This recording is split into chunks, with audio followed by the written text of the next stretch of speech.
शरीरावरती जे काही चिन्ह आहे त्याला आपण विश्वरूप दर्शन असं म्हणतो।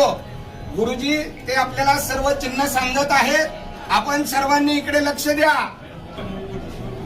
भक्त पुंडलिकाने दिलेली वीट आहे, ही वीट आहे, त्या विटेवरती देव उभा आहे।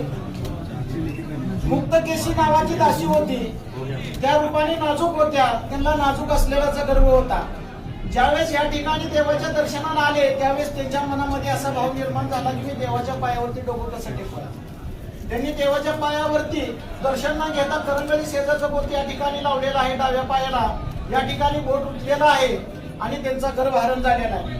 ही कृष्ण अवतारातील गुरराखाची काठी आहे, पितांबराचा सोगा आहे, डाव्या हातामध्ये शंख आहे, उजव्या हातामध्ये कमल पुष्प आहे, कमरेला वासनी वेलाचा कळतोडा, अर्धांगी रुक्मिणी मातेला बसण्यासाठी दिलेली जागा आहे।